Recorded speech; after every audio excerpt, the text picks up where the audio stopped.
think we're about ready to begin. The seating has sorted itself out.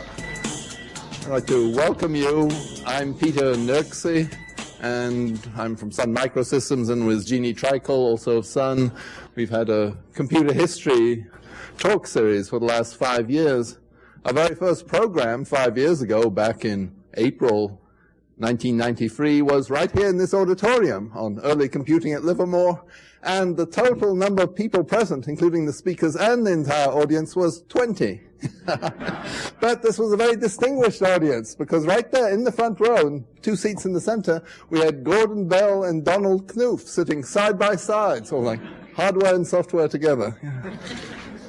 So we've had 5 years of programs. Since then, in the last couple of years, we've joined forces with the Computer Museum History Center at Moffett Field, which has world's largest collection of computer hardware, over 100 tons of computer hardware.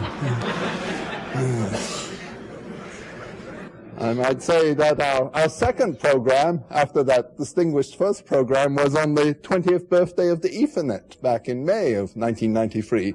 Again, a PARC occasion, although we held it at Sun, that program. And John Schock was one of the speakers who also suggested this program here tonight. And since then, looking back over our programs, I find a couple more particularly relevant to this evening just last fall. Like October 28th, we had a program on the early user interface design at Apple with Larry Tesler and Chris Espinosa, which directly drew on a lot of the work done at PARC and that you'll see in the STAR user interface this evening. And our November program last year, that was on Doug Engelbart and his writing on augmenting human intellect. And there we had Bill English, who worked with Doug on early input devices, and he had a whole series of early mice that he pulled out of his briefcase, one after the other. You know, some were plastic, some were wood, some were metal. A whole profusion of early mice, which you also see in the STAR user interface. And remember, the STAR comes from 1982, but just that recently, 1982, people weren't sure how to describe a mouse. It was a digital pointing device. They didn't have any better words for it. Now, about the program tonight, obviously the main center of interest is the STAR itself. Well, there's 2 stars running, just in case one falters. I'd like to make a point about the hardware. In my announcement, I wrote how Dave Kerbo from Sun had like 12 stars, from which he was making 1 or 2 run. But those were a later model of the STAR. We were lucky enough for this program tonight to have the original STAR, the Xerox 8010, running. And we're even luckier that we have the original software running on it. And the code to activate the software was only found by Bob Garner 2 weeks ago. So there, I think I've said enough about the series, and, well, there's the main topic of the program, the STAR. So I'll ask Dave Liddell to speak now, and Dave directed the STAR development effort at Xerox. Thank you, Peter.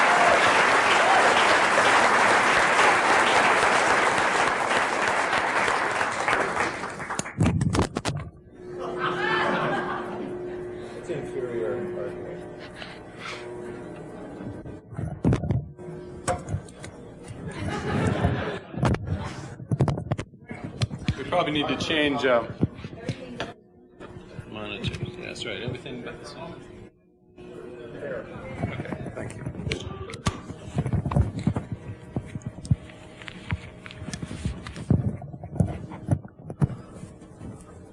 How's that? Not that I couldn't make the place resonate entirely unamplified, of course. There's something very painful about this experience to me, which is that I'm seeing all these people that I haven't seen for many years, and you are unchanged except for a little pigment here and there. And recognizing that that was going to be true, I promised myself that I was not going to name names in my discussion, precisely because I'd have to leave people out, and I can't bring myself to do that. So I will name really only one prominent name in the course of what I'm going to tell you about.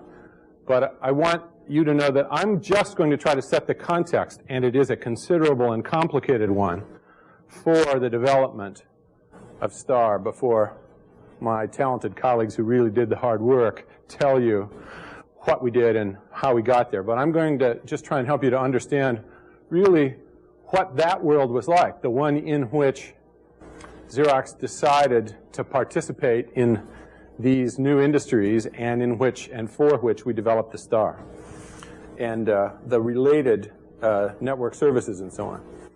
There's been a wonderful, what do you call it? When there's more than two people in a dialogue, is it a polylog or a multilog or something? Anyway, there's been actually more like a cacophony of email discussion about all the firsts and inventions and new ideas and whether they were or weren't new or for the first time, but it's really been invigorating, and so a lot of us had an opportunity to participate in that. I'm not going to try and identify those things, but some of you may pick them out as we go along a little bit later. But first of all, I want to talk about PARC, not this park that we're in now at all, the same location for part of the time, but this has nothing to do with Xerox Palo Alto Research Center as it operates today, but just a very small window of its long and glorious history from 1970 to 1975, roughly. And of course, I'm only going to talk very briefly about issues directly tied to certain kinds of information processing and computing problems. But having said that, I want to mention some very strong major high points that affected a great deal of what we did. First of all, there was a famous talk given by C. Peter McCullough, who was then a much respected chairman and CEO of Xerox. And in this famous and much publicized talk, he said that he wanted for the future for Xerox to be the architects of information. This was a great phrase because nobody knew exactly what it meant. And there were quite a few interesting things that you could do and simply cite that as the justification.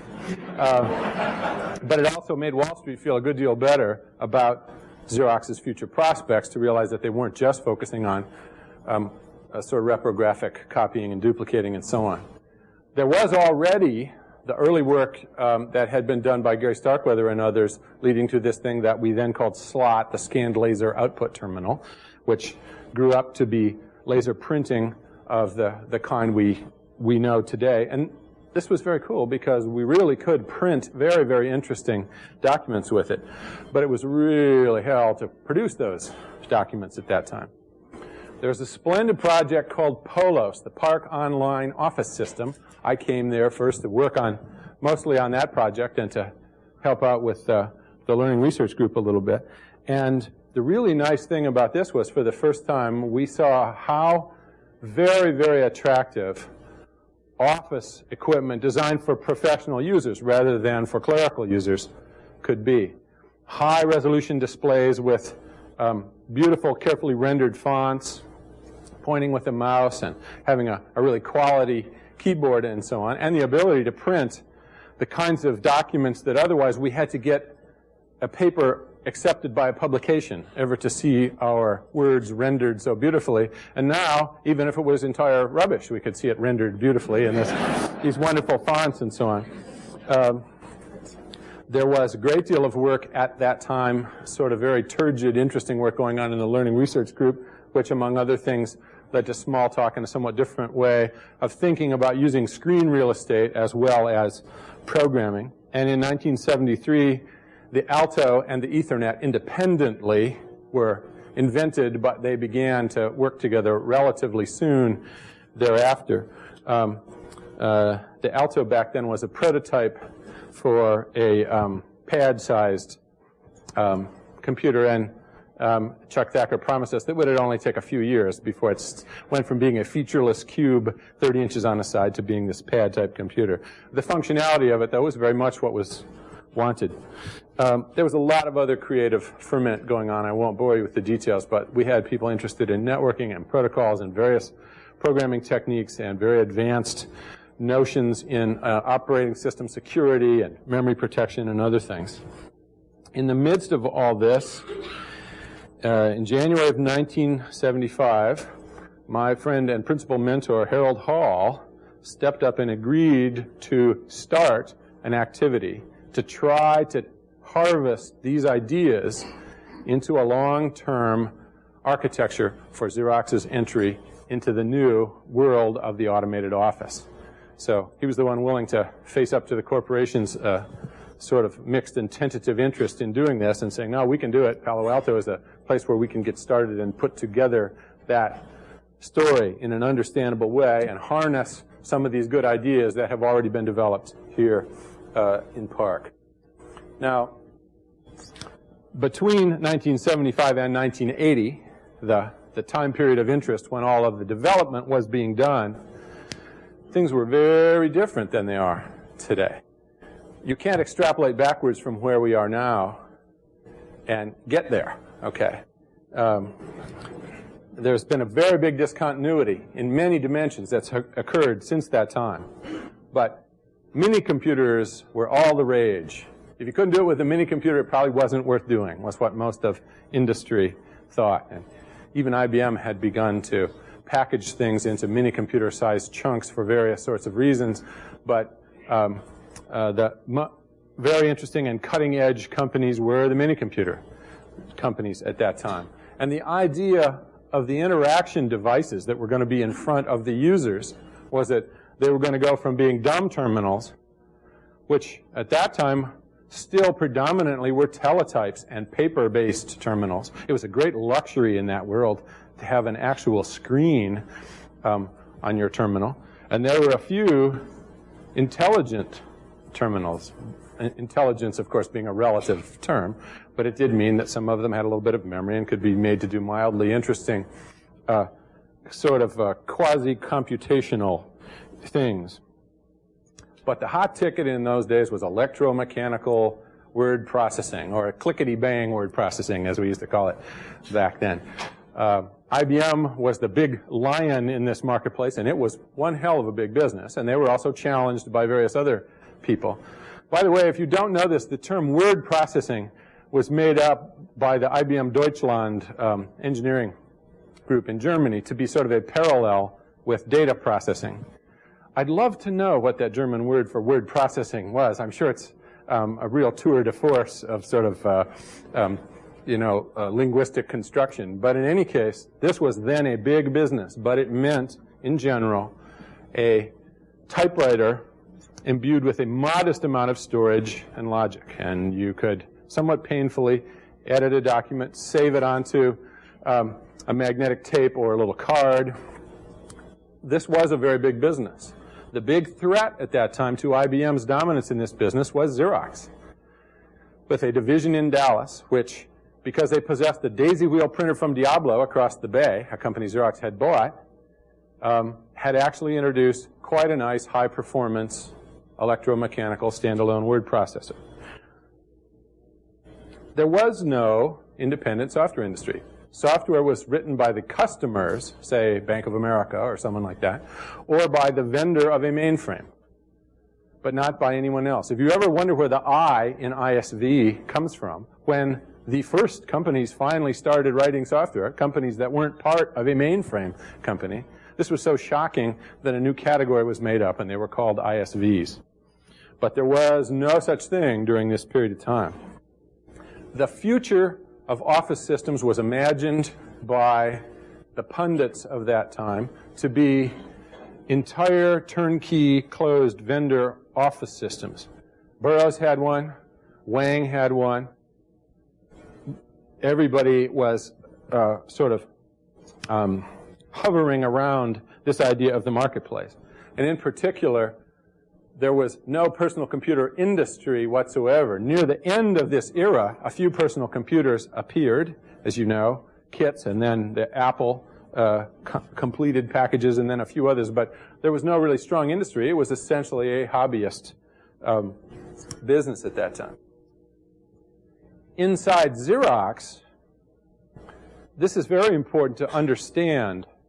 That is, this was the climate in which we operated in this period from 1975 to 1980. Xerox had entered and then exited the computer business. That is, they had bought the leading mini-computer company of the time, Scientific Data Systems, which was a competitor with digital.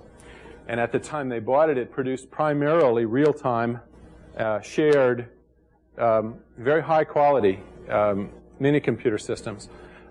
During the era that it was a part of the Xerox Corporation, it made a turn in the direction of providing business data processing systems. So the Sigma series began to be sold competitively against IBM rather than, for instance, competitively against digital, as had the 930 and 940 and other famous systems been sold. This turned out to be a very tough business to participate in. And in 1975, Xerox somewhat painfully left this business, selling its remaining interests to Honeywell. But leaving behind, luckily for us, a large number of really talented people in El Segundo, a very strong capability in electronics and certain kinds of system software and a factory, and gave us suddenly sort of a base, a place in which this kind of work could be done. Xerox at that time was by far the largest vendor in the facsimile business. But Xerox was by the middle of this era, a $5 or $6 billion company, and the fax business was a very small, few $100 million business, and not very digital in its nature. The fax business we know today was almost completely restarted from scratch by the revolution in digital logic. Xerox had gone from really dominating the copier and duplicator world to suddenly being under a great deal of very stiff competition from very, very tough competitors, including Kodak and IBM and Ricoh and Canon. And some of Xerox's longtime patent protection had expired.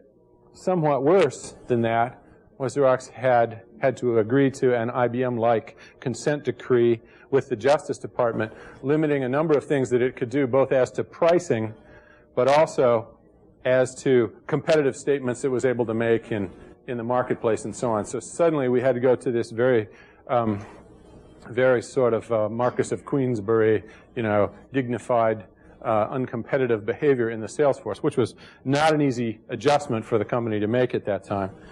We had a word processing operation largely in Dallas, as I had mentioned. It was troubled. They had a hard time bringing it to profitability. They had a hard time focusing it down as a business, and there was much energy going into what will we do to fix that operation. The printing systems division, which by the end of this era had begun to build laser printers based on much of the work done here in PARC, particularly work that used very clever character generation technology and other things, it was very focused on selling computer printers to MIS departments. That is, big, really beautiful printers that were hooked up to great big mainframes and produced 2 pages per second of very high quality output. That was the business that we were in, not anything to do with casual office laser printing and so on. And at this time, Xerox was the perhaps number 2 or 3 largest participant in magnetic storage. They owned Shugart, which pretty much owned the floppy disk business and had a very strong position in the sort of Winchester disk business, and they owned Century Data Systems, one of the big players in packaged disk drives. So there were a lot of things that were true of Xerox at that time, and many problems to be worked on or itches to be scratched then. They simply don't exist now. This list of stuff that I'm showing you here that was the big deal. Those were the things that we were actually focusing on and that were affecting our choices about what businesses we were going to be in.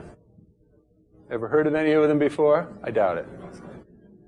Now, when we started this organization, we moved around Xerox a lot. In 1975, Harold Hall and I, and then Gail Tafani, and then a small growing group of other people, were part of the Information Technology Group's OIS project. By 1976, a, quote, division had been started, although it wasn't really the size of a typical division, called the System Development Division. By 1978, it had been shuffled to be put together with some other loosely information-related products in order vainly to try to hold on to one particularly self-centered executive who, after they reorganized the corporation to keep him, wound up leaving to run Amdahl anyway. And then in 1980, we were kind of snatched from the jaws of death by Don Massaro, who still thought it was a good idea even though other people didn't, and that it deserved to go to, in some way, to see the light of day. And so we were lashed together with the Dallas Office Products Division, and were able finally to get our products built and into the marketplace.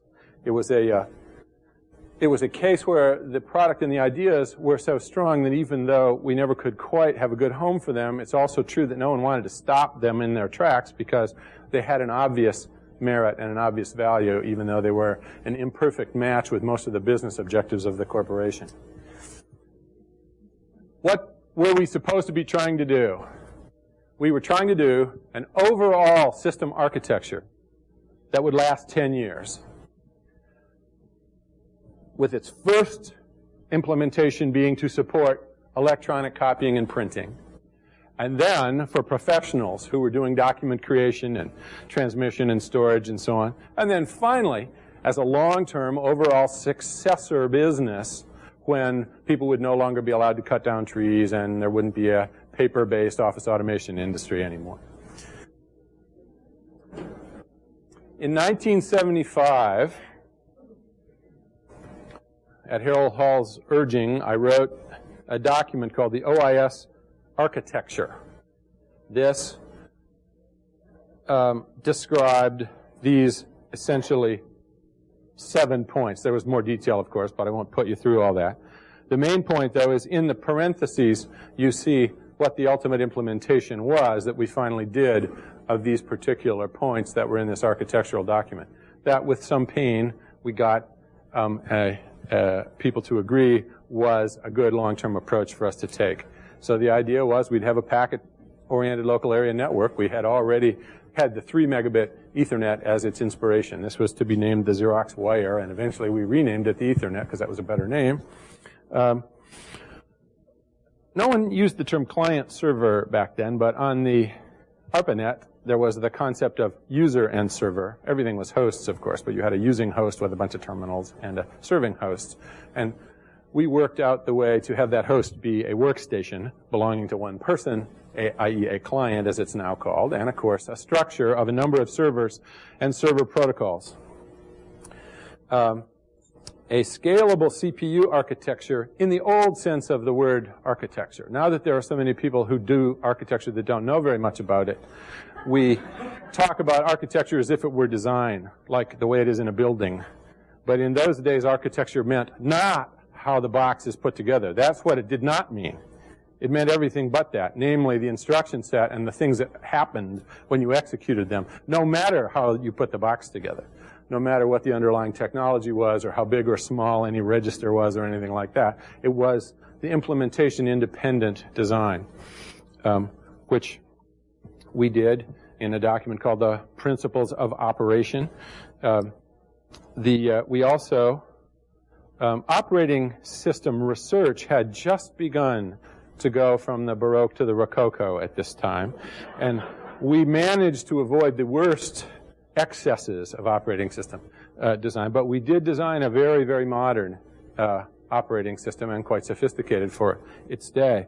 Now, the fact that the VM in there stands for virtual memory shows you what the world was like back then, and that memory was still relatively scarce, even though we were thought to be the most reckless and profligate people in the world for having 512K bytes when we went out the door. Whew. And when you hear people talking about 192K machines, those were 16-bit words, and we couldn't quite get it in 192K, but I didn't let the pressure off until the last minute, fearing that it would get even bigger. The development environment at that time was also a modern and sophisticated one that we were very proud of and was clearly far ahead of what had been done up until that time. Bear in mind that I'm not naming any of the things that happened after this time. I'm just talking about the stuff that we described in 1975 and shipped by 1981. The servers that were out there were print and file and mail and what today we would sort of call some combination of routers and bridges and gateways, our communication server stuff, including internetworking. And then finally, this idea of the STAR, the 8010 professional workstation. Why the STAR itself? Why particularly that last piece? Here's what we were trying to do. I tell you this to put in context what you are going to see demonstrated. At this time, we were really trying to make the first product that professional users would actually like, because it added more to their life than just giving them a way to get memos typed and so on. And in particular, we wanted to overcome the idea that this was somehow a unacceptable thing for professionals to do by making a really usable and really powerful workstation.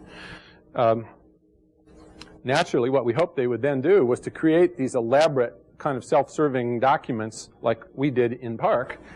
We had some beautiful typesetting for equations, for example, because if you got people to typeset their equations, then you knew for sure they couldn't print this on anything but one of our laser printers. And that was the whole idea. We wanted to induce people to produce subtle and elaborate documents that would then favor our ability to make money by storing and managing and printing them. And finally, we wanted the brand name Xerox not to just be in the copier rooms and seen by purchasing agents and people who were responsible for duplication. We wanted to get it onto the desks of management in the Fortune 500. So these are the things that we were trying to do at this time. This is what the star was about. And now Bob Belleville and Bob Garner are going to tell you in more detail about the hardware design aspects of the star.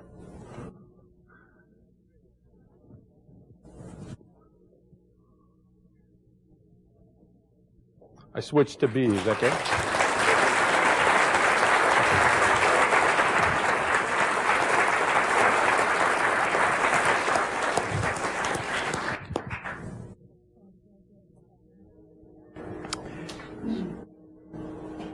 Personal interactive software like STAR was unknown outside the research facilities in 1978, the year Dandelion was started. Apple Macintosh began to catch up, perhaps, to STAR's capability about a decade later. Microsoft Windows took almost 15 years. Inside Xerox PARC, however, we were quite used to this level of creature comfort. At SDD, a Xerox product group spiritually attached to PARC, almost everybody had an Alto. First built here at PARC in 1973, Altos furnished most of the computational horsepower for our culture. We had email and FTP all over the world via the ARPANET, computer-aided impressive office automation and software development tools, and computer-aided design facilities that took us from schematic to prototype nearly automatically. Our mission at SDD was to take some or all of this to the world, except we were going to redo it all from scratch. Alto was mature, and there were about 1,000 machines in use in 1979. Basically a 16-bit machine, Alto had a 600 by 800 pixel monochrome display arranged vertically like a sheet of paper, a 3 megabit Ethernet, a removable hard disk, and up to 512 bytes of RAM. Alto was implemented in small and medium scale TTL logic. The CPU was microcoded, and all micro instructions were completed in 170 nanoseconds clock cycle. That's about 6 megahertz. Main memory cycles were about 1 microsecond, and by running 32 bits wide, that gives a total memory bandwidth of 32 million bits per second. In addition to emulating various instruction sets, microcode in the Alto was also used to implement much of each peripheral controller. The hard disk controller had, for example, only a 16-bit word buffer. Since in those days disk data rates were 1.5 million bits per second, microcode could leisurely read this buffer once every 10 microseconds, and small buffers meant low cost. STAR was to be much more powerful workstation. STAR's display was to be 1024 by 800 pixels, some 2 pages compared to the Alto, and consume 51 megabits of memory bandwidth. Included too was a 10 megabit Ethernet, up from 3, and 10 megabit disk drive. In addition, STAR's application software with overlapping windows and multiple fonts and the Pilot multitasking virtual memory operating system were both written in Mesa, and they were to be emulated by this same processor at the same time. Alto, in short, wasn't nearly fast enough. I had studied our situation for my boss, Bob Metcalf, one afternoon, and was talking with him one afternoon in 1978. I was lamenting the problems we faced for STAR to build such a piece of hardware that would support such a thing. Bob's mind was wandering in the way it did when he'd already gotten the point. But he looked at me and suddenly and said, "So what are you going to do about it? Just sit here and whine?" STD had no charter to do processor hardware. The last machine I'd personally designed was my homebrew 8080 in 1976, and I was at the very bottom of the STD org chart. My coworkers, Roy Ogus, Ron Crane, and Robert Garner, were working on the new 10 megabit Ethernet. Robert had heard tell that Butler Lamson had sketched out the design of a new kind of CPU on 7 sheets of yellow paper. Butler's idea would make it possible to build a high-speed machine with relatively small I/O controllers. Alto had been based on the 74181 accumulator chip. Butler's design, which was later called Wildflower, because they were expected to come up everywhere, used 4 2901 4-bit CPU slices.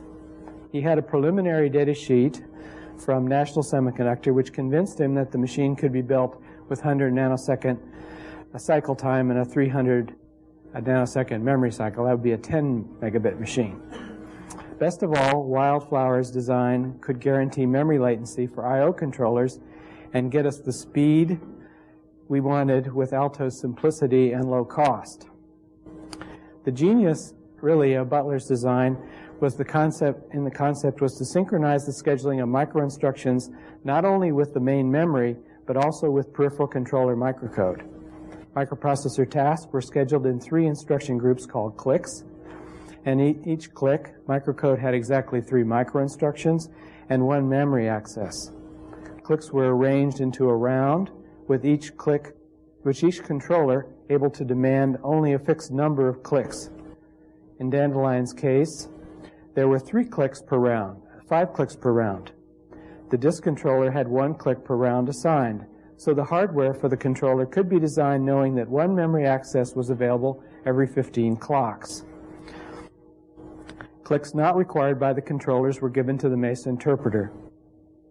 This scheme gave low-cost controllers, DMA, microcode-based virtual memory, and complete flexibility for the design of MESA's byte-coded instruction set.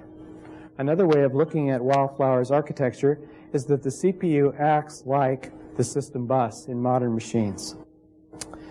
One addition we made to Butler's design was the addition of an Intel 8085, which we kind of snuck in the side.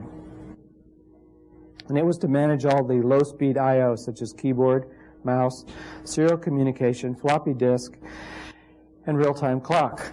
The 8085 also took care of the job of initializing the main CPU to put it into operation so that we didn't have a huge amount of logic to support that function. So as a result, we ended up with an early dual processor system. Both Bob Metcalf and Dave Liddell were ready to be behind us on this adventure, but they needed a document and lots of slides to support our claim that we were doing the right thing. And to reinforce what Dave's just been talking about, this is the environment, the same period of environment he's talking about, and the kind of, as Dave was saying, no possible way of projecting this, interpreting this back from the current environment. In those days, things were very simple.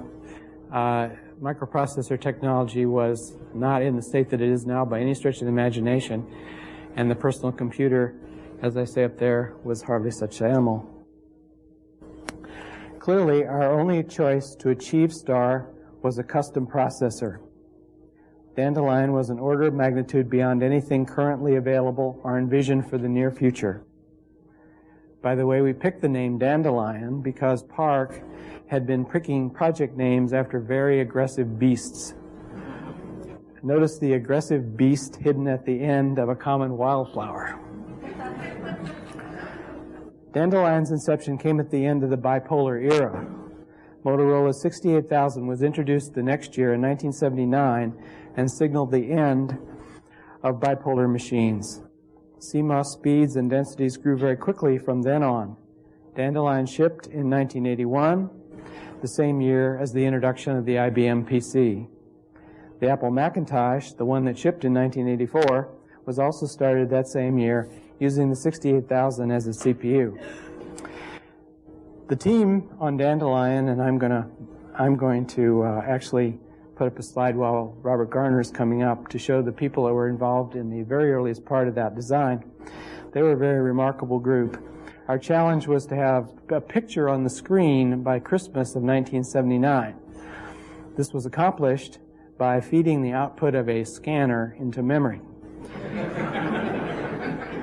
Between 1978 and 1981, while the workstation was moved into production, the design was enhanced to support file servers and print servers. So here's a look at the people, and we'll get Bob Garner to come up and show some of these wonderful pieces of hardware here.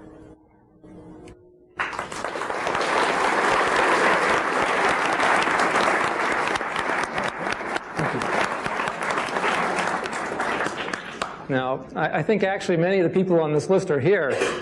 This feels a bit like a reunion. For me, it's been going back and reawakening parts of my brain that I thought were gone a long time ago. It's been quite an experience. So thanks, Bob, for that introduction. I'm going to do a little hardware show and tell. I'm going to try to set some context as well. You heard from Dave Liddell how this was an era of machines that are totally different from what we know today. And so I found some old slides in an old box and had them scanned in, and I'll show you up here to give you a little bit of a feeling for what the context was like. Now, one of the, I think it was Gordon Bell who noticed, who remarked many years ago that the design of a machine is based not only on its architecture, but also on the financial and the cultural aspects of the organization that builds it. And this was nowhere else true than here at Xerox. And at the time, well, actually today, a very powerful computer fits in our pocket. You know, my 10-year-old understands that. But in the mid-1970s, a computer of comparable performance, you know, if you inadvertently bumped into this thing, you would smash your nose. So, you know, what today fits in your pocket looked like this in the mid-1970s. And these were the real computers. These were the ones that we were all supposed to aspire to and build, you know, coming out of school. Not these little things you can put in your pocket today. So this was a much-loved machine, the PDP-10, a 36-bit machine, a little under 2 MIPS in performance. What I like about all this is everyone now knows these terms. And about a megaword of memory, not a megawatt of power, but about a megaword of memory. A very much loved machine. The designers of the Star software would have loved to have had hardware of this power, but the technology wasn't quite there. Now, a machine that was a little closer was the PDP-11. This is the Model 60. It was a 16-bit machine with a little more than half a MIP of performance and a 1/4 megabyte of main memory. And it turns out these features were almost precisely what the Star designers were looking for in performance. Now, the only side effect is that it's not going to fit under your desk, obviously, so something had to be done. Notice Dave referred to the two very sexy I/O devices on the side there, the terminal, character terminal, and your own personal printer. So this is kind of what we wanted, but still it was a little too big. So what made the Star hardware unique? Bob talked a lot about this. Really, it was based on the Alto. The designers here at PARC on the Alto realized that really what they were designing was, in essence, an appliance. I called it an office appliance here. You know, these days we hear about computers as appliances, but I think this is actually the first example because it did a very fixed function. A very simple fixed function, not a real computer opened up to the user. So one of the first observations the researchers at PARC made was it didn't need a general purpose universal I/O bus. Not necessary. And those universal I/O buses were in the PDP-10, in the PDP-11, but you didn't need that in this system. In fact, if you wanted to expand functionality, you did it via the Ethernet. So this was kind of the breakthrough idea that led us down this path. And so, again, like Bob talked about, it allowed us to have very tiny I/O hardware. In fact, most of the I/O operations were done in software, in microcode. And basically, it gave us state-of-the-art performance, just as good as those previous mini computers, but at a third of the power, weight, and cost. So the STAR was actually a tremendous achievement for the time that all of us are very proud of. And Bob talked about this, and I'd like to show a picture of what it was all about. Butler Lampson, basically, and some of his cohorts here at PARC came up with this idea of reworking the memory system so that the I/O devices, so that basically it was divided into 5 slots or rounds, kind of like a round robin around Robin Hood's barn. And each time a device got hold of a slot, it could move 1 memory word and it could execute 3 instructions. So this shows the 5 slots, 1 for the disk, 2 for the Ethernet, 1 for the display, and 1 for the slow I/O. And so this guaranteed that if a device needed to access memory, it always knew it could get there within 2 microseconds. And once it got there, it would always get guaranteed bandwidth, 1 megabyte per second worth of bandwidth. So this was actually a correct by construction hardware design with respect to the I/O. As long as that box ran at the clock rate it had to run at, the I/O was going to work and not have one of the terrible side effects of many of those mini computers had at the time, which was when too much I/O happened, they tended to drop data on the floor. So this was a very innovative design, correct by construction, which is a phrase I hate, but was actually true in the case of this machine. We knew it would work as long as it met the cycle time.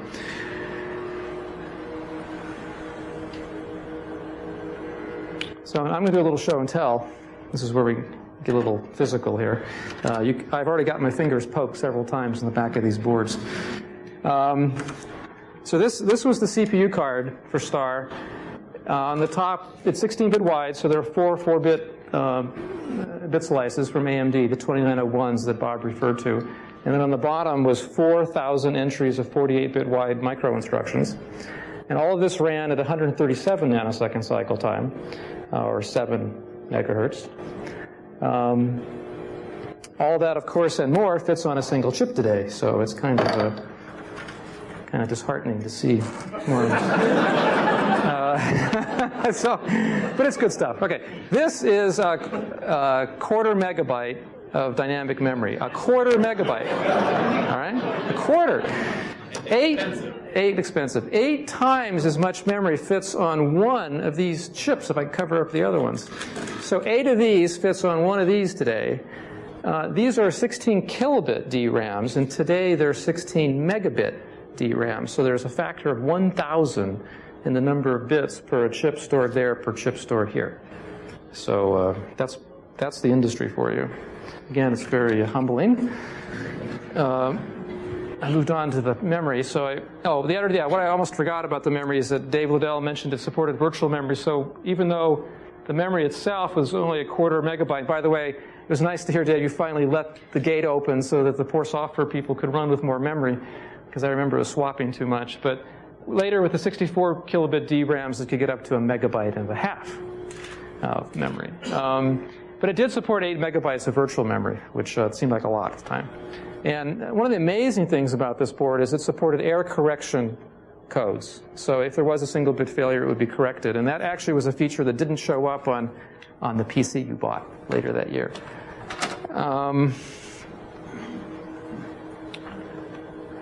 Now, the Ethernet. So of course, the first Ethernet was done here at PARC, the 3 megabit Ethernet. We worked on the follow-on version, the 10 megabit. This board, even though it looks big, is amazing. The top half of the board is the Ethernet controller itself, and demonstrates how small the hardware was in the case of the Dandelion. You have to realize that each of these little black chips maybe has 8 flip-flops in it, and 4 NAND gates, and so really small-scale integration. So the Ethernet controller was only 88 chips, whereas in the mini computers that I had showed you, it was more like hundreds of chips. In fact, I'll never forget the VAX 11780 Ethernet board. It was as big as your washing machine, just for the Ethernet. And when DEC and Intel came and looked at and saw our Ethernet implementation, they just about collapsed because maybe they thought we had an advantage. But so, anyways, one of the stories here on the Ethernet was, I was designing it was called the Xerox wire at the time, and the target was 20 megabits a second. And I designed a board for a predecessor machine called the D0 or the Dolphin. And I had laid out the board, and it didn't fit. So I went to Bob Metcalf and I said, you know, Bob, I can't get all the chips to fit at 20 megahertz. And I opened up, everyone's got, you remember the old pictures of catalogs of parts? I opened up a parts catalog, and there was a Fairchild 10 megahertz CRC or checksum chip. So I went, a tail between my leg to Bob, and I said, Bob, if we run at 10 megahertz, this all fits. So that's why the Ethernet runs at 10 megabits a second. Okay. All right, now we get into some fun stuff. Disk. This was the Shugart SA1000, which is the industry's first low-cost 8-inch disk. I'm not sure how much it weighs, but it's low cost. It was $1,000. They're actually pretty reliable. The designer of this disk might be in the audience. I don't know if Joel Harrison is here. I met him recently at Quantum, and he told me lots of secrets about the disk. And he said, they still work? He thought that apparently they thought that the heads would have welded to the surfaces by now. And some customer he said said they'd never buy them because they wouldn't last 20 years. Well, he's going to go tell that customer they're still working. So we had one fun experience with it, which was the disk ran synchronously with the CPU, totally synchronously, and you had to supply the clock data to the disk, and so that was tied to the Dandelion's clock. So when this system was sent to Japan, where they have 50 hertz AC motors, it didn't work, and they learned they had to replace the pulley and the belt in Japan, and so there were two stock versions of those for 50 hertz and 60 hertz. Now, of course, today, this is 8 megabytes, this is 8 gigabytes.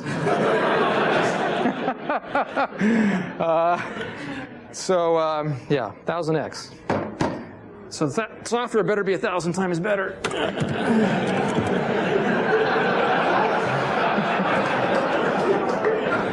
Okay.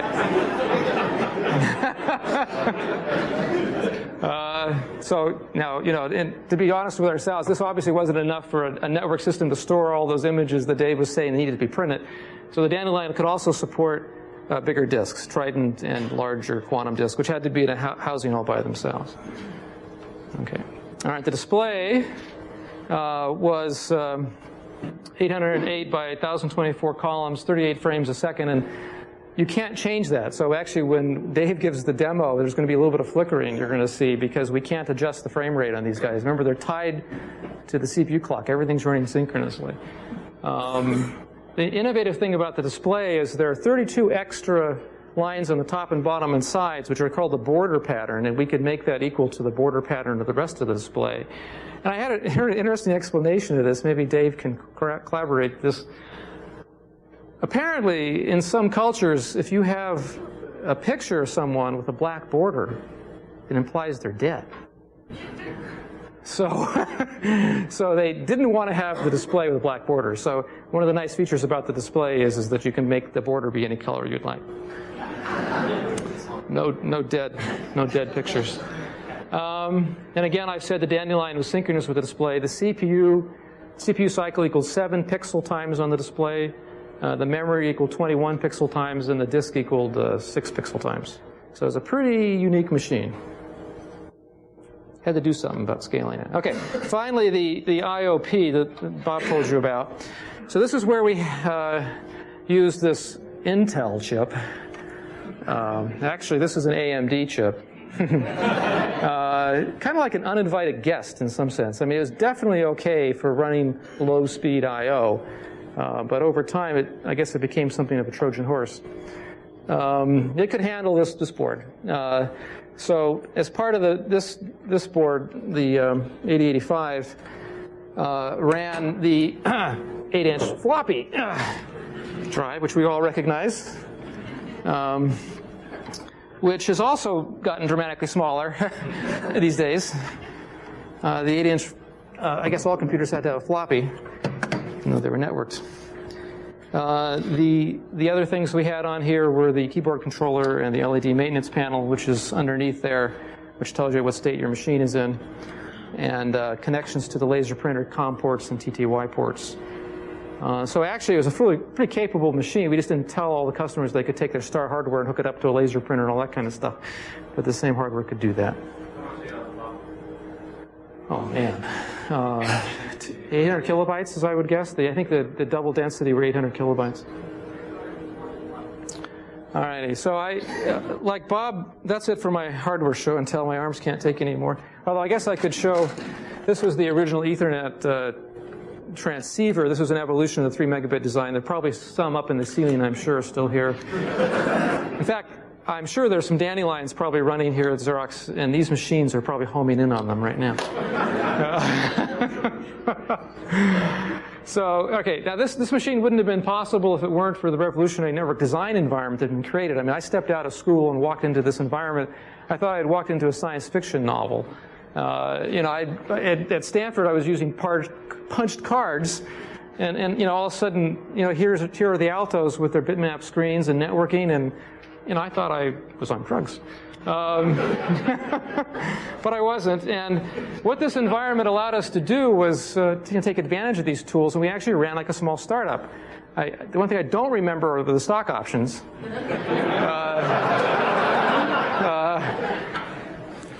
But it allowed us to work around the clock. You know, with email, you could say what you had done, and then when the person came in when you weren't there, could read and take over from where you left off. And we actually did.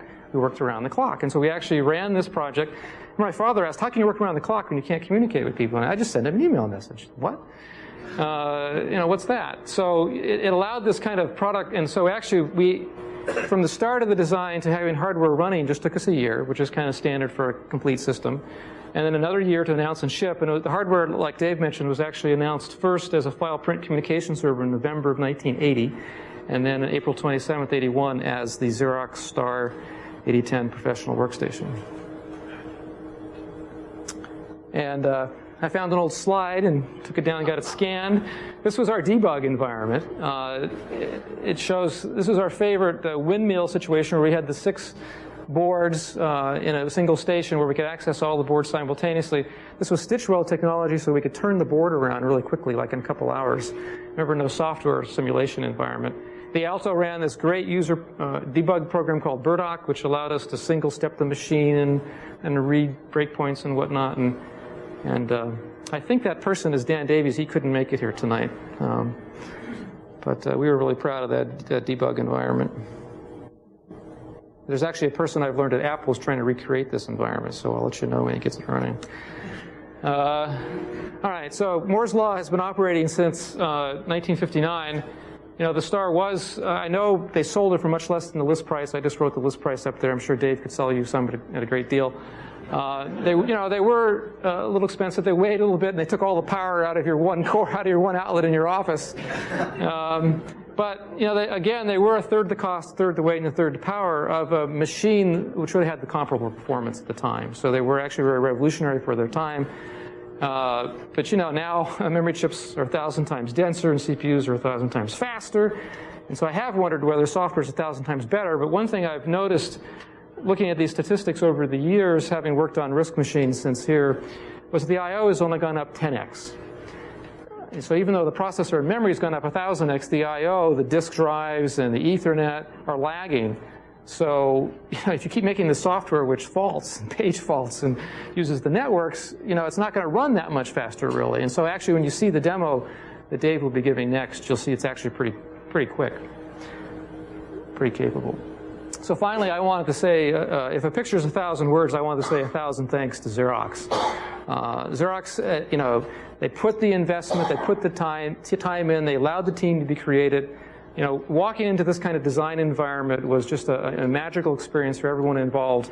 And, you know, Xerox really deserves a lot of recognition for doing that, for allowing us to put into the marketplace a product, you know, to explore, to pioneer a product which was totally new, the new concept for a PC and a new concept for a workstation. You know, basically the world's first bit-mapped, networked PC. And 1,000 thanks go to Xerox for allowing us to do that.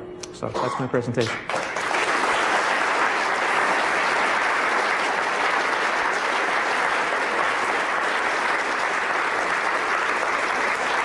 So next, Dave Smith's going to give us a demo, and Dave was one of the human factors designers on Star.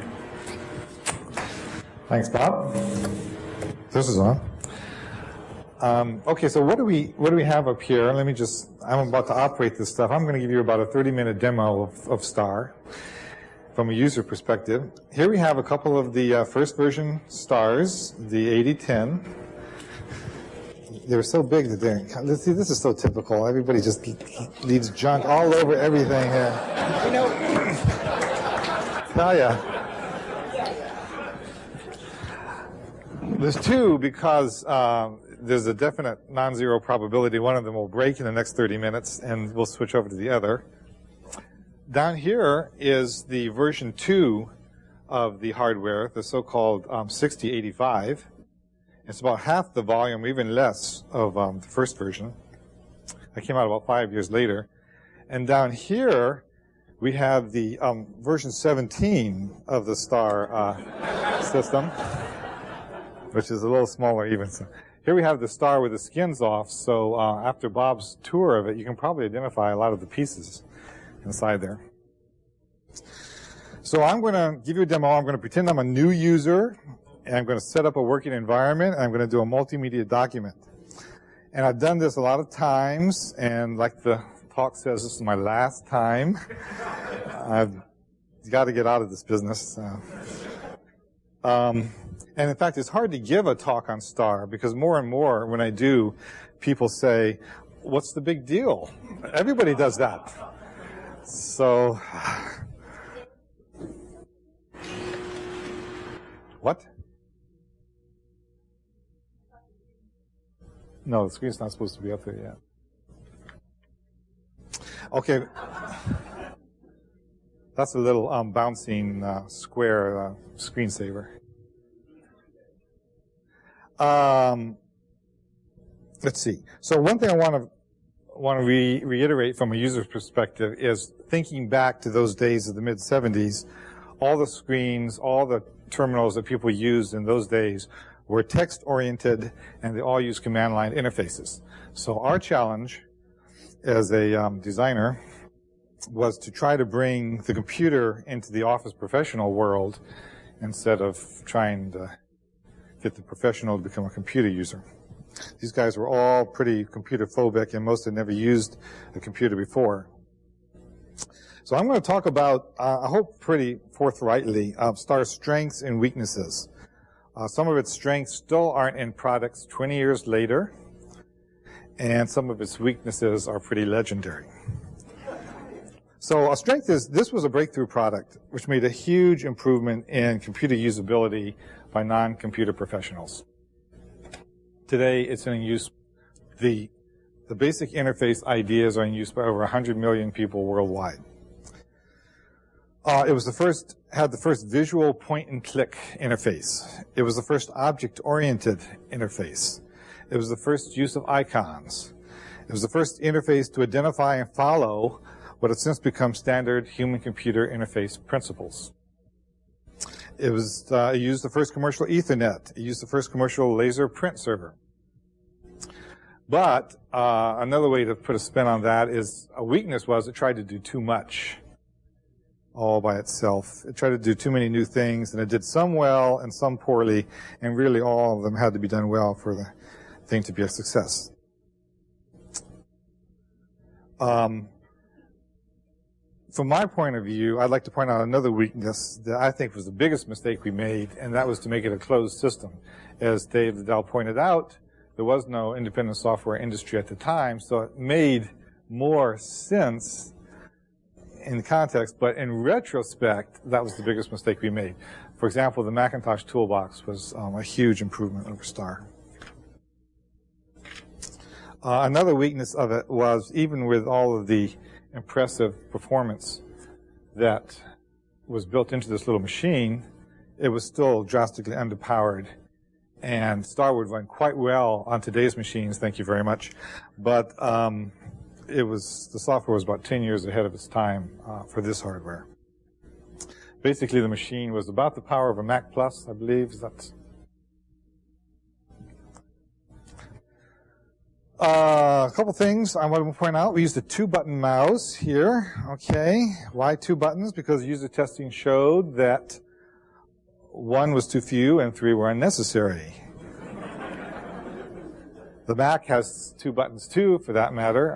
It's only the second one is on the keyboard. And the PC has 3 or 4 or 5 or as many as you want, and that, I don't want to say anything about that. Now, the keyboard was pretty innovative, and if I was to point out the biggest reason for STAR's user interface success, it's this keyboard. In particular, in addition to the standard typing array, we had 3 banks of function keys that were hard labeled with their meanings. The most important were these on the left side. In fact, the bigger ones were the most important of those: delete, copy, move, and show properties. Those 4 generic functions were based on observations of what fundamental principles were in computers, in a programming language. Those are the operations you do. You copy data structures, you delete data structures, and you move data structures. So we elevated those to the level of the user interface. Across the top, we had some that dealt with text, like bold, italics, underline, and down here we had some others. So the effect was, you could actually operate STAR for quite a while by putting your left hand on these keys and your right hand on the mouse. And if you were left-handed, we apologize. And operate STAR that way. It was two-handed operation. It was sort of modeled after what Engelbart was doing at SRI at the time, when he was using this little strange little keypad that user testing showed that mere mortals couldn't learn. But they could do this. Okay. So now one of the points I'd like to make here from a user interface perspective is that this interface has still not been surpassed in many ways today. And one of the ways it has not been surpassed is in the very few commands that you need to do complicated things in STAR. I'm going to create a multimedia document using fewer than a dozen commands. In fact, the entire demo is going to use fewer than a dozen commands.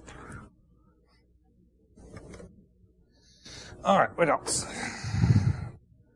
Oh, there's another principle. We really like this idea of Seymour Papert's about powerful ideas.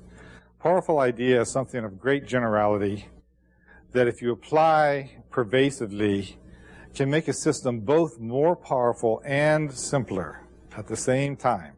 And as a human interface developer, that's a very important pair of criteria. So one of the powerful ideas that we adopted was the notion of copying. Copying is a paradigm for operating the system, and you'll see that in the demo. We make copying pervasive in STAR. Copying is easier for people to do than creating by scratch. That's why people, like my son here, who take tests, love the multiple choice tests. All you have to do is, figure out the most likely answer, rather than the fill-in-the-blank tests, which require you to generate something from scratch.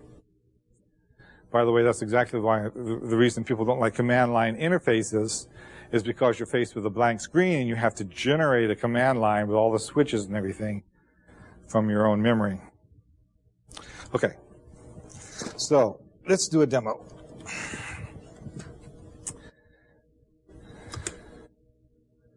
Okay, the first thing we're going to do is log in to the system. STAR was networked from day one.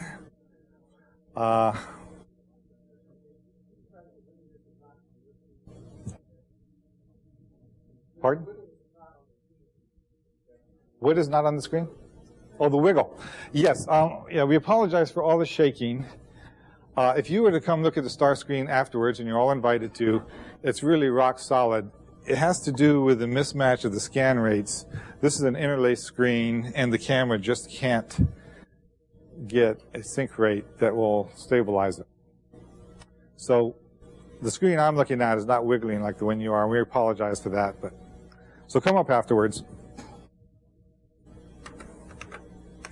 Okay, so I have to log in to even do anything with STAR, but I only have to log in once. I've now identified myself to the system, and every server I go to or any other host anywhere on the network, I no longer have to log in. It will negotiate for me.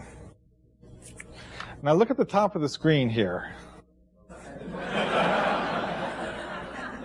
See that white thing up there? That is not a menu bar.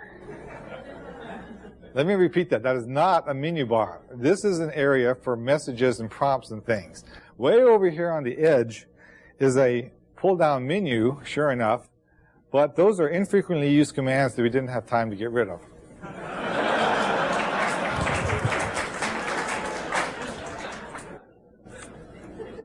Down here in the lower right corner, good man. I have a monitor here too. This is not part of the Star hardware, by the way, this little Sony monitor here. This is our handle onto the whole world of the network. It's what we call a directory icon, and I'll open it. And it opens up into a window.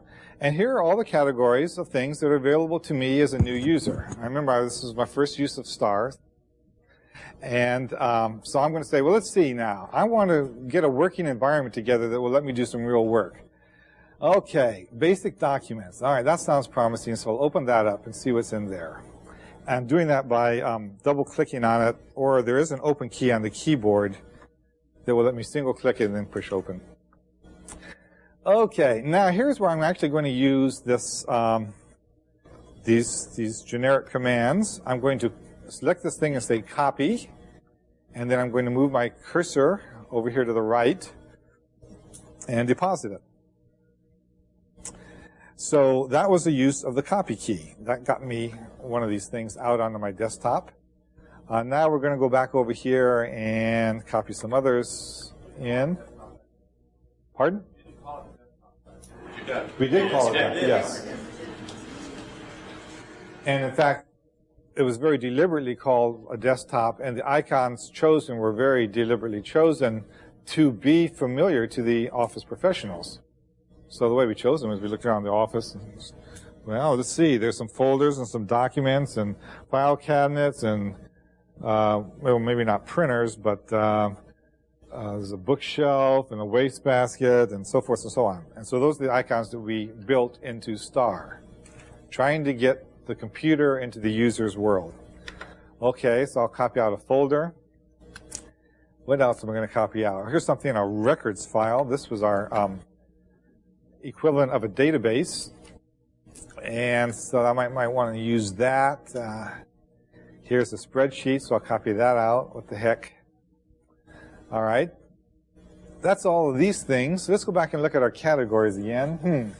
Okay, filing. Well, let's see what's in there.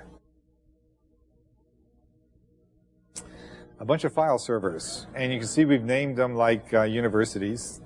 Okay, I don't want to do that. I'm just going to go on. Okay, mailing. That sounds promising. I'm going to want to do some mail. All right, so let's see what we got here. Okay, now basket. That sounds promising. So I'll copy. Hello, there we go. I'll copy the out basket and in basket. I'm selecting these things, and in every case, just saying copy. Right? So far, I've used. Pardon? You're not dragging. It's not a click and drag. No. It's a noun, verb, destination. You have mail, Dave. Oh, I got mail. Gee. From 1980, I hope the issue hasn't expired here. I better read that. I'll read it a little bit later here. Okay, well, let's see. We're going to want to do some printing, so I'll get a couple more things out. I think by now you're getting the idea. This is a browsing interface to the network. Basically, this use of the directory icon allowed us to bring Star's interface ideas to the world of the network. It wasn't until Anderson did, what was it, Mosaic? What was the predecessor of Netscape? Mosaic, yeah. Until he did that, we had a similar interface to the network. Okay. Okay, this is probably enough of that stuff for now. So I'm just going to close my little directory. So now let's take a look at this whole screen here. So this is what I've set up. I set up some documents, some folders, a database, spreadsheet, mail, printing, ready to do some work. So let's go to the blank document. And now here's where copying becomes pervasive. The way you work is you make a copy of an existing document, and then you edit the copy. So therefore, every document becomes like a form pad, a source for new documents. There's no special concepts needed. So I'll open this. Oh, let's see. Before I do that, now I'm going to show you another key I haven't used yet, the Show Properties key. I said that STAR was an object-oriented interface. These little pictures are not just pictures. They are objects that have semantics. They have both state and behavior, like any object in object-oriented programming. And when you say show properties, it will show you the state. So this one has things like a name and a couple of information-only properties. So I'll call this the history demo. All right. So now my little blank document becomes a history demo. So now I'll double-click on it and open it up. And sure enough, it's blank, just like the source that you... Now let's go up and look at the top of the window again. Okay, there's 3 commands here. This question mark is for context-sensitive help. This closes the window. And this causes a paginate or layout, page layout to happen. Way over here on the right is a pull-down menu of commands that deal with tables. And even further is another little pull-down menu of infrequently used commands that we didn't really want you to pay any attention to. Let's go up and look at this top thing. This is still not a menu bar. This is it. These are the commands necessary to construct a STAR document. Okay, so let's just start doing some stuff here.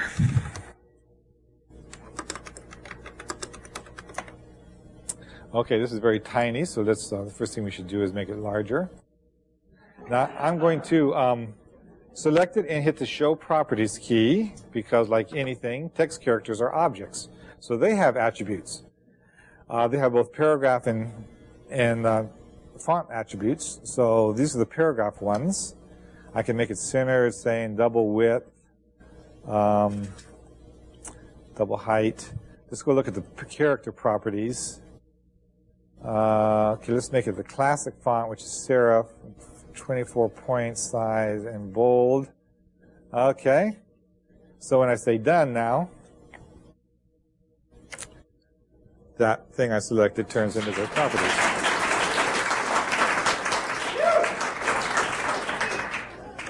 Very nice audience here. You're all invited to the next last talk. Actually, there's the penultimate last talk, and in April we gave the ultimate last talk. So this must be the post-ultimate last talk. Okay, so now I'll type some more stuff.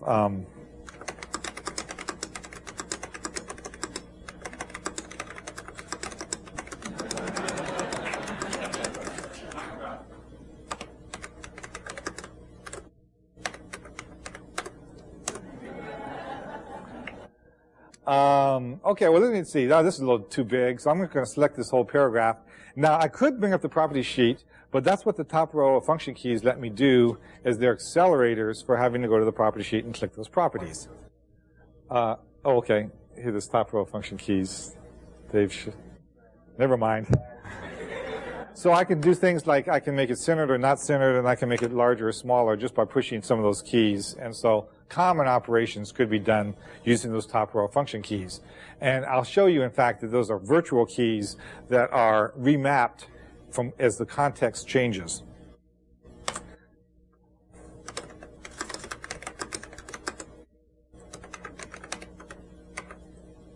Okay, so now I'm going to show you a new thing here, a new function called the keyboard, the virtual keyboard. So I'm going to push the keyboard key. And when I do, you'll see that at the top of the window here, that top row of function keys, of which there are 8, get remapped to these meanings. So I'm going to show you the key by pushing the show key, and down at the bottom of the screen, the virtual keyboard shows up. And so I can say, okay, let's just see some office symbols, or math, or logic symbols, Greek letters. What else? Italian, Spanish, Russian, or maybe the Dvorak keyboard layout if you'd like to set it to that and type with that one. But what I want to do now is I want to go to the special keyboard set, and these are smart characters or smart objects. And one of the ones I'd like to do now is insert a graphics frame. So I'm going to hit the A key, which says a graphics frame. And back up here in our document, a little frame will appear. Yes. Click on it if I just move the mouse to it. The question is, could you click on those virtual keys with a mouse? And the answer is yes. Let's see, before I do this, I'm going to move this keyboard window off to the right side of the screen. Yeah, so it also has some properties. And then I'm going to center this thing again. Okay. Now, when I select the frame, this graphics frame, you'll see that the top row of keys automatically got remapped to graphics type things like stretch and magnify. So I'm going to push the stretch key, and now I can adjust the size of this thing. Okay, great. What I want here is a bar chart. So I'm going to go to the second document that I copied out earlier, this basic graphics transfer sheet. This is modeled after the rub-off sheets that existed in the day. These were little sheets, transparent sheets with graphical symbols on them, and you would put them on top of a typewritten page and scrub on the back of it with an eraser, and it would transfer the symbol onto the page. Well, we did the same thing, only electronically. We have little electronic transfers here. So we have some simple ones like lines and rectangles and ovals. So I'm going to select this one and say copy. And using that same command that I've been using all along, the copy command, I can get a copy of it, and I can stretch it since it's a graphical thing. So I'll stretch it out a little bit here. All right. Let's see. Let me move this thing so that I get it where I want it. I got kind of a sticky mouse, so it's hard for me to do this. All right, that's basically good enough. So that's a very simple little graphic transfer. Here's one that maybe is more interesting down here, is a bar chart. This is a complex object, but I deal with it in exactly the same way. I select it, I say copy, and I click where I want the copy to go. And I can stretch it using the stretch command. So even though it's got a whole lot of semantics to it, the interface is the same. Let's see if I can actually get the flow. Oh. Why can't I get that? There we go.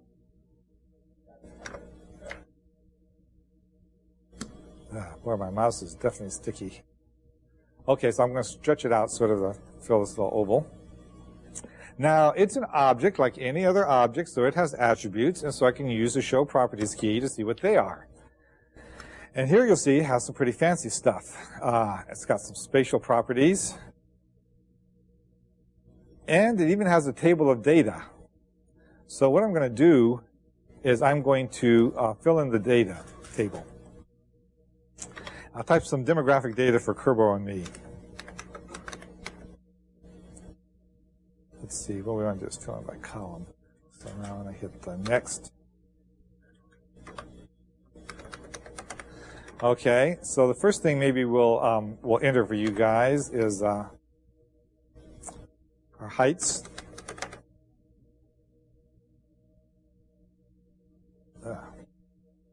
Hello.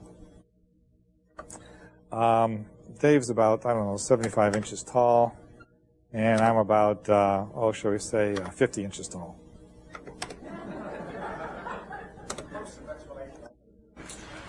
And we'll get even more fanciful here because we'll do weight. And Dave is about 215, going for the gold, huh, Dave? And I'm about 150. There's my little data table. Now I'd like to plot this data into the bar chart. That's what bar charts do, right? So let's go back to the spatial properties here and get this chart looking the way we want. So when I switched these little tabs or pages, it plotted what it knew so far. And there it is. I don't like that. I want just this kind of thing. I want the bars to be side by side and a little spacing here. And oh, by the way, that one color is kind of beading on the screen. So I'd like to change the weight color, say to be black. And now when I say done, it will apply those changes to the chart. And there you are.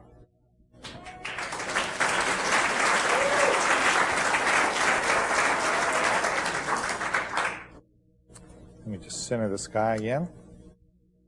I wish my mouse wasn't quite so sticky. Okay. Okay, well, we're done with this little transfer sheet. That was pretty painless, you know, as a person who had to create a chart, maybe against a deadline or something. Let's, I'm going to just insert one other kind of thing here.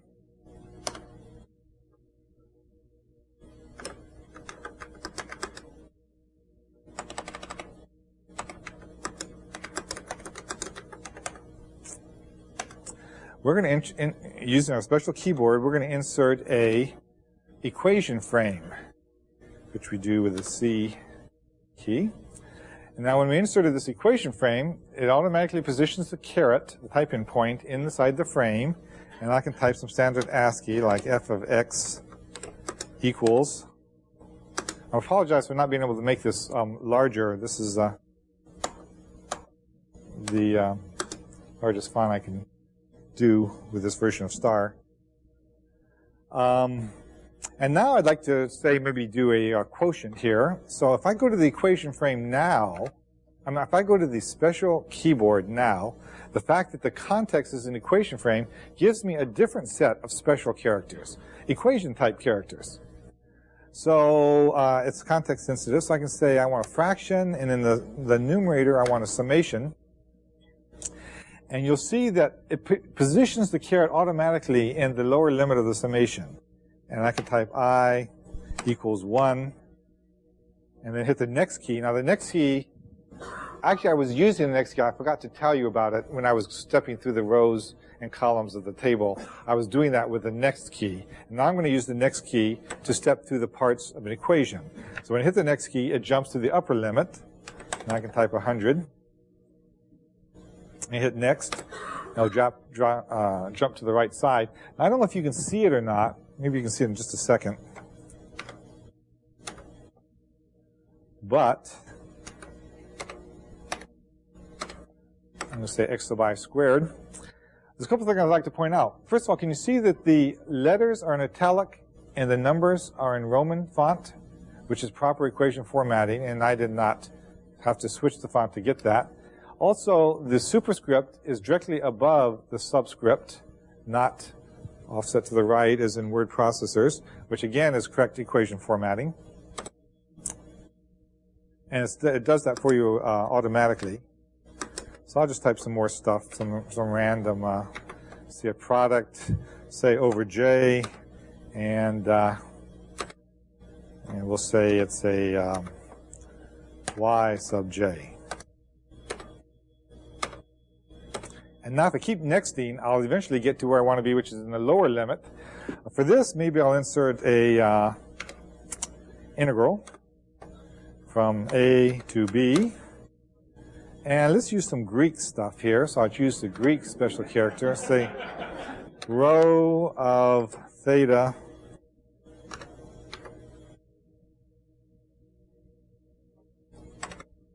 and then d rho, I guess, would be the way to d theta. So I just created a mathematically typeset correct equation.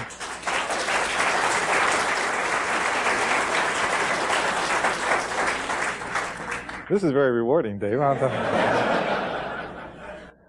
you sure this is the last one? The last clause of that statement was going to be only using the special keyboard. I didn't even use the copy those commands this time. All I used was the special keyboard feature and this smart equation objects. All right, in the interest of time, I was going to introduce, insert some things like fields and some other objects, which I could do into this multimedia document. One thing I do want to do is get rid of the